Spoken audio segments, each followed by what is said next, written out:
Hey ladies and gentlemen, I hope you're doing great. Today I'm going to break down an unusual and highly sensitive action that reportedly took place inside global finance, one with serious implications for silver. According to reports that have since circulated widely, 6 of the most powerful figures in commodities and banking held a 47-minute conference call.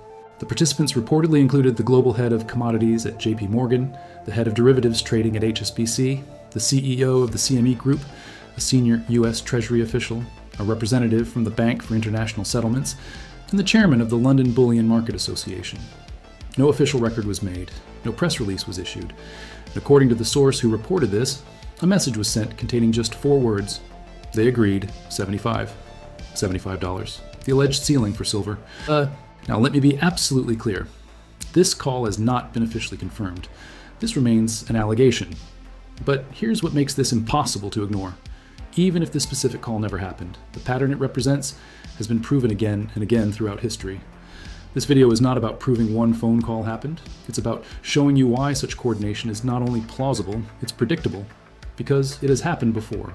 It has been documented. It has been admitted to in court, and understanding that history is the only way to understand what may be happening right now. Let's establish the foundation with facts that are not in dispute. In 2020, JP Morgan Chase admitted to manipulating precious metals markets for nearly a decade. This was not a settlement to make allegations go away. This was a criminal conviction. According to the U.S. Department of Justice, JP Morgan traders engaged in thousands of episodes of spoofing and market manipulation between 2008 and 2016 across gold, silver, platinum, and palladium markets.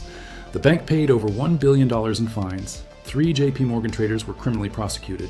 Michael Nowak, the former head of the precious metals desk, and Greg Smith, an executive director, were convicted by a federal jury in 2023. They were found guilty of fraud, spoofing, and market manipulation. Jeffrey Ruffo, another trader, pleaded guilty and cooperated with prosecutors. These were not rogue employees. These were senior traders operating at the heart of the world's largest bank. In 2018, Deutsche Bank admitted to precious metals manipulation and paid nearly $40 million to settle charges. Regulators found that Deutsche Bank traders placed orders they never intended to execute, fake orders designed to deceive other market participants. In 2014, Barclays was fined $44 million for manipulating gold prices during the London Gold Fix, the daily benchmark used globally to price gold. Barclays admitted that traders manipulated prices to benefit the bank's positions. It happened repeatedly. It was systematic. In 2012, UBS paid $14 million for similar conduct. These are court records. These are regulatory findings. And these are admissions by the banks themselves. So when reports emerge of a coordinated call between major banks, exchanges, and government officials about silver, the question is not whether such coordination is possible. The question is, why would we assume it isn't happening? Let me explain how banks manipulate precious metals markets, because understanding the mechanics makes everything else clear. Imagine you're at an auction for a rare car.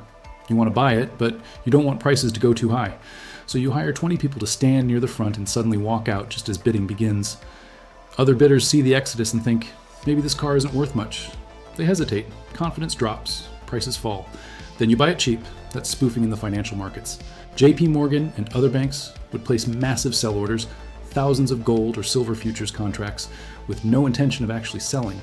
These fake orders would flood the market. Other traders would see the sell pressure and panic. Automated stop-loss orders would trigger, causing even more selling. Prices would crater.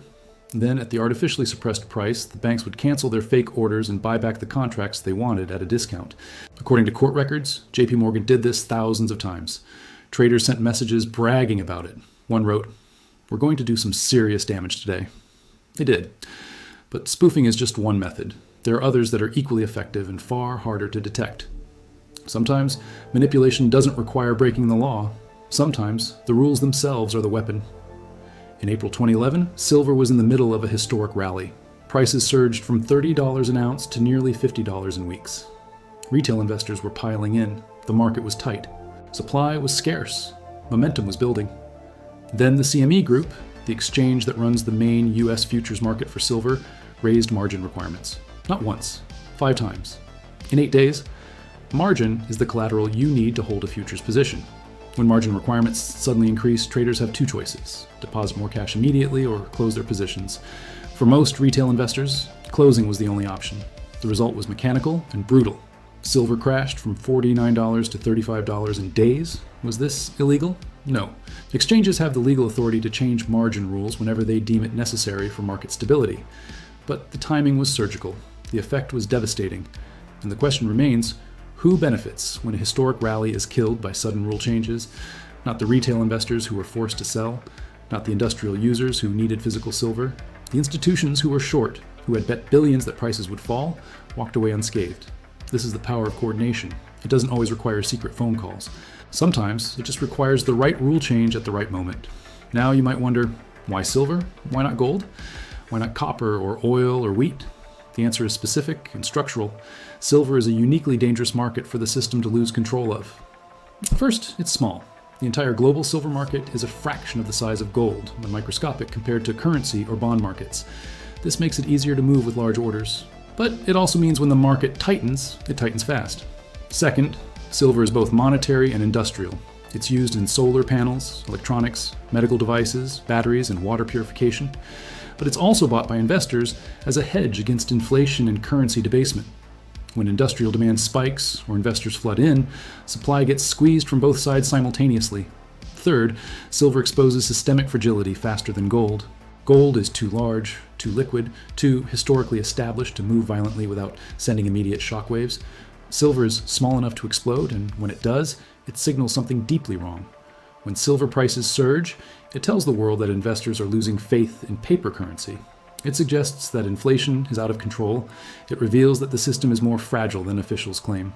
Central banks, treasuries, and major financial institutions have every incentive to prevent that signal from being sent. That's why silver is always the target. Which brings us back to December 25th, 2025. According to reports, at last morning, 6 individuals held a 47-minute conference call. The timing is notable. Markets were closed. Most of the financial world was offline. The call was private.